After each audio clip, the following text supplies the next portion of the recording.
All right, YouTube. I'm doing something I haven't done in a while.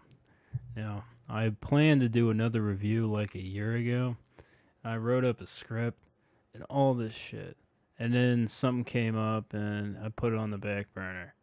So, I'm just going to do it right now. And this is on a, an obscure band from uh, Southern California.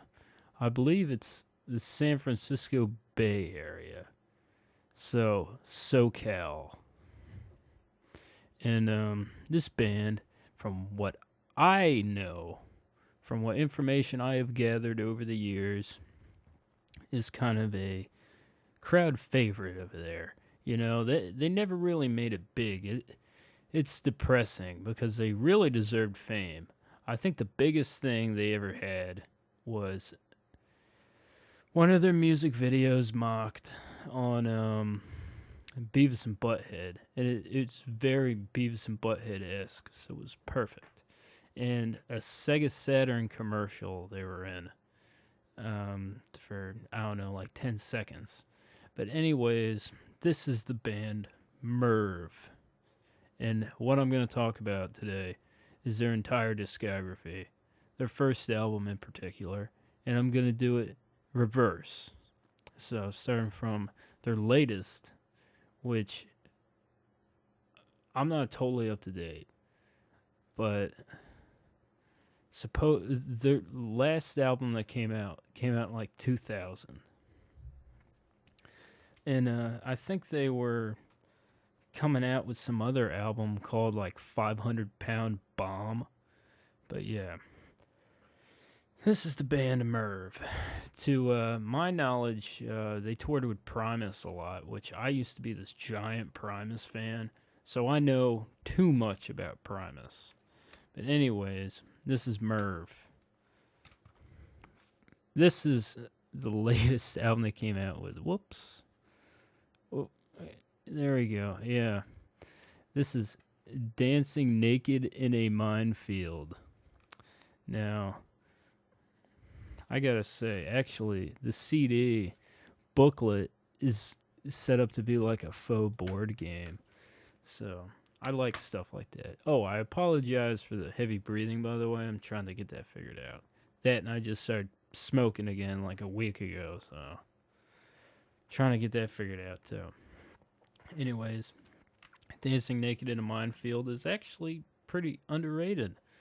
It's got this really heavy, like, just weirdness to it, and like this big, like, almost like pseudo, not quite there yet, kind of power rock sound, and a lot of their tropes as musicians. There's some cool songs on here, and like the first song, "Cool," which that's one of their better known songs, I guess you could say. Or O Solo Mio, O Sole Mio, which is probably the greatest cover of that song I've ever heard. It's an opera song. You got Bob Cock in one song. No Moleste. Fuck You, Bruce is another one of their more famous songs. The song I like the most on here is called Thorazine. You can find that on YouTube. Check it out. It's pretty badass. It has this really big sound to it that you didn't hear from bands like this that much. Or, you did. Never mind. But from these guys in particular, it was a cool mix. Before I go any further, though, I'm going to talk about the band a little bit. Now, let me see. The two core members of the band were Brian Keno, which you might be familiar with. He did an album with Les Claypool, I think last year or 2 years ago, called 5 Foot Shack. And they were known as the Duo de Twang. Now, I've had a falling out with Les Claypool over the past 5 years. And let's go back further than that, 8 years. So I didn't even listen to it. Sorry. But anyways, he has his own kind of project going. That's, I guess, successful. I don't know. I read good things about the guy when I read about him. And the other main member of the band is what is it? Paul Haggard, I think his name is. Paul M.I.R.V. Haggard. I guess I play old Merle Haggard. I don't know. But anyways, sick guitar player. Underrated as fuck. And he's this bald guy, real weird. You can see him in some old Primus videos, goofing off, wearing like a fez. It's pretty badass. Oh yeah, I should also note that guy Brian Keno. He's a trained opera singer, and he's like, well, they both sing. I think everybody in the band sings. But yeah, those are the core members of the band. They've been around, I think, since like the early '90s, late '80s. They've all had pretty good gigs. Paul Haggard in particular, I know, started as the guitar player for the Limbo Maniacs. If anybody remembers them, they had this bitchin' album called Stinky Grooves with Brain on drums, Brian Mantia. So yeah, that's some underrated shit right there. But yeah, that's the gist of those guys' careers. I mean, they have a lot of really underrated material. That's why I'm talking about them. This is their second album. Feeding Time on Monkey Island. It has this sick lenticular cover. I think I can get it to move around a little bit if you want to just try to your hardest to ignore that blue light. Not sure what that's. Oh, that's coming off of the phono stage. I have the camera set up. Sorry. But yeah, Feeding Time on Monkey Island is alright. It gets a lot of credit.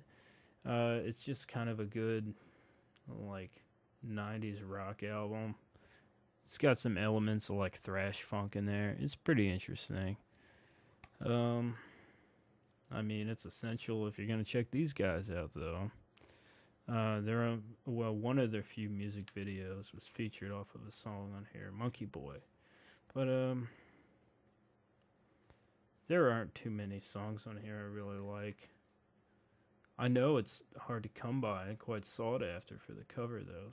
So, it's cool to have, that's for sure. These both came out on Poison Eye Records, by the way. Which I don't know if it's still an entity or not, or if people collect for it. But yeah, just saying. Now, their first album is their best album by far. And I will say that it's incredibly underrated. I've listened to thousands of albums, and this is one of the most underrated albums I've ever heard. I don't know how these dudes weren't fucking huge in the early 90s. When did this come out? Let me see. Damn. 93. Okay, if you're a Primus fan, that was the same year as Pork Soda. So, Primus was big. And I guess they were helping bring M.I.R.V up along with them to a point because it came out on Prawn Song Records. Oh, man, you can't see that. A little bit, yeah. But anyways, this is the Cosmodrome. Okay, this is a concept album. From beginning to end, it's like a rock opera. It's supposed to tell some story about some kid that gets sick of his life and decides he's just going to become like a rock star, and things start working out, and then everything blows up in his face, and then Prophet. That's the best way to explain it. There's some dope songs on here though, and just as an album, it's very entertaining. The Walk Back Home is a great song. Surfing Soviet, it's awesome. It's in the title what it sounds like. It's got like this weird Russian vibe to it, but at the same time, it's a surf song. So, yeah, badass. It's this sick cover of the Cantina Band song from Star Wars, Jumpin' Bones. It's got almost this it's extremely funky, but at the same time it has that kind of like embarrassing white guy vibe to it. I can't even explain. I can't put it into words, but yeah. Hocus Pocus Ding Dong is cool.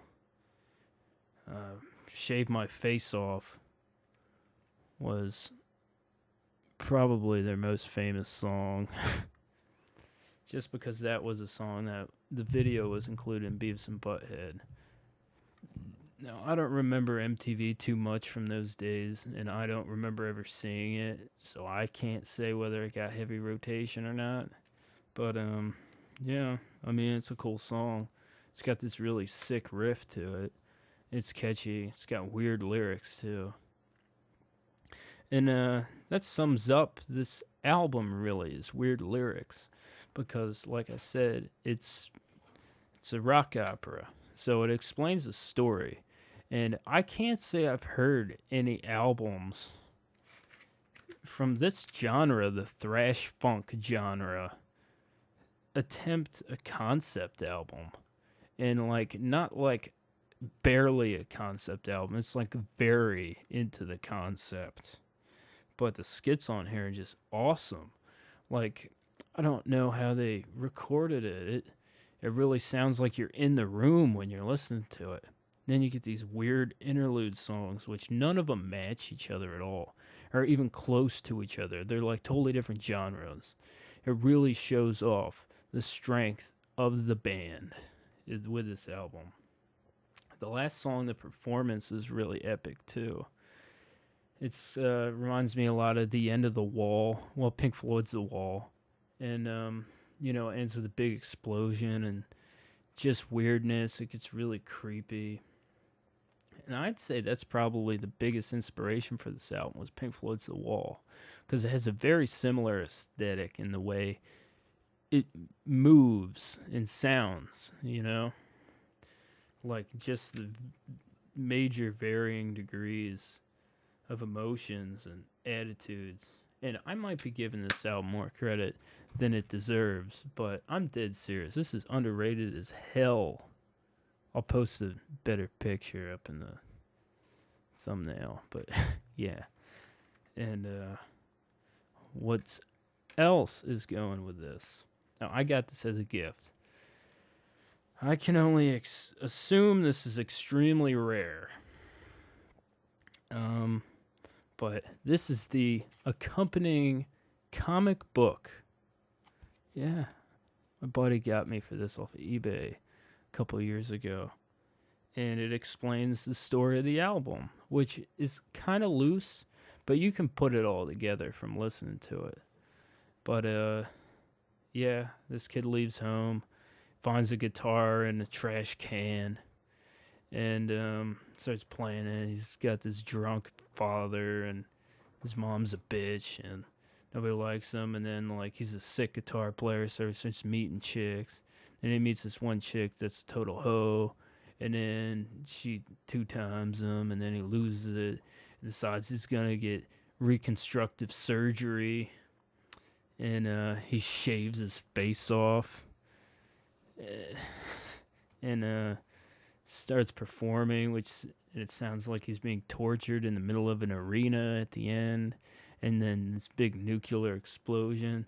It's crazy, but if you were around in the early 90s, you probably have an idea of what something like this is going to sound like if you put that whole decade into the kind of sound. It's like, whew, it's crazy.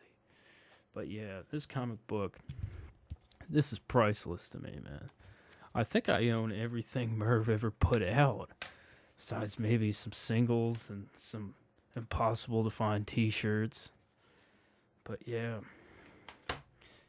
if you ever listen to M.I.R.V, I guess check out their whole discography. It's only 3 CDs. It's not gonna kill you. Let me see. Like I said, Cosmodrome.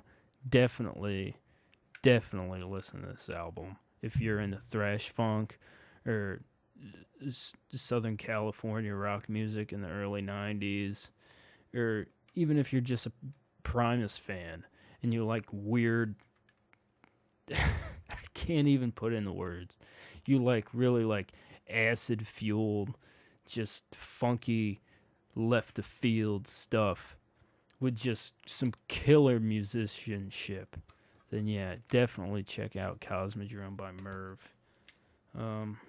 Then yeah, these other CDs are pretty good too, so check those out as well. And if anybody from the band M.I.R.V sees this, I just want to say, hey, greetings from Richmond, Virginia. You have fans in Richmond, Virginia. All right, okay, and that's my shitty last minute review of M.I.R.V's entire discography.